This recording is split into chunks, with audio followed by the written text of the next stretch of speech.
नमस्कार, मैं हूं साक्षी सिंह। स्वागत करती हूं आप सबका हमारे चैनल जीएसटी सुविधा केंद्र में। पेश करते हैं इनकम टैक्स से संबंधित एक बड़ी खबर। कभी कभी हम किसी बैंक या किसी तीसरे पक्ष के लोन लेंडर से संपर्क करने के बजाय हम अपने किसी मित्र या परिवार के किसी करीबी रिश्तेदार से लोन ले लेते हैं, जबकि ऐसा करना इल्लीगल नहीं है। पर टैक्स कंसल्टेंसी फर्म रॉयडल एंड पार्टनर के वरिष्ठ कर सलाहकार यानी टैक्स एडवाइजर गौरव माखीजानी के अनुसार लोन कैश लिमिट पर विचार करने की आवश्यकता अब पड़ सकती है। इसके अलावा उनका कहना यह भी है कि लोग फ्यूचर के लिए रिटर्न फॉर्मेट में एक एग्रीमेंट बनवा लें।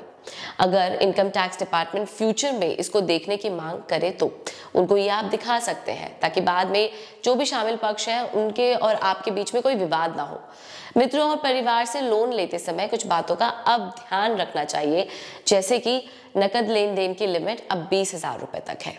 इनकम टैक्स एक्ट 1961 की धारा 269 SS के अनुसार कोई भी व्यक्ति किसी दूसरे व्यक्ति से इस तरह का लोन या डिपॉजिट या स्पेसिफाइड अमाउंट नहीं लेगा या स्वीकार नहीं करेगा, अन्यथा किसी बैंक के माध्यम से अकाउंट पे चेक या अकाउंट पे बैंक ड्राफ्ट या इलेक्ट्रॉनिक क्लियरिंग सिस्टम द्वारा या 20,000 रुपए से अधिक की रकम के लिए दूसरे फिक्स्ड इलेक्ट्रॉनिक मोड के माध्यम से पैसे लेने होंगे। यदि दोनों व्यक्ति केवल एग्रीकल्चर यानी कृषि से इनकम अर्जित करते हैं तो कैश लिमिट की जांच नहीं की जानी चाहिए। अगर लोन लेने वाले व्यक्ति और लोन देने वाले व्यक्ति दोनों ही एग्रीकल्चर से जुड़े हैं तो ये 20,000 की कैश लिमिट उन पर लागू नहीं होती है। एक लोन एग्रीमेंट बनाएं और इसे नोटरीकृत करवाएं, यानी कि नोटराइज करवाएं, यानी एग्रीमेंट बनने के बाद यही चार्ज स्टैम्प इस पर लगना जरूरी है ताकि वो वैलिड हो जाए। अगर लेंडर फिक्स लिमिट से ज्यादा इंटरेस्ट लेता है तो उधारकर्ता TDS काट लेगा।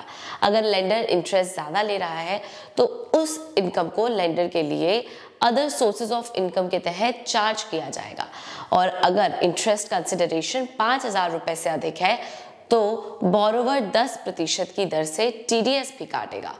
उधारकर्ता ऐसे ब्याज पर डिडक्शन क्लेम कर सकता है, लेकिन केवल कुछ मामलों में। ये तब होगा जब लिया गया लोन हाउस प्रॉपर्टी खरीदने के लिए लिया गया था और जहां उधारकर्ता लेंडर को ब्याज दे रहा है। इनकम टैक्स एक्ट 1961 की धारा 24B के तहत सेट लिमिट और कंडीशंस के अनुसार हाउस प्रॉपर्टी से इनकम ब्याज भुगतान का दावा किया जा सकता है।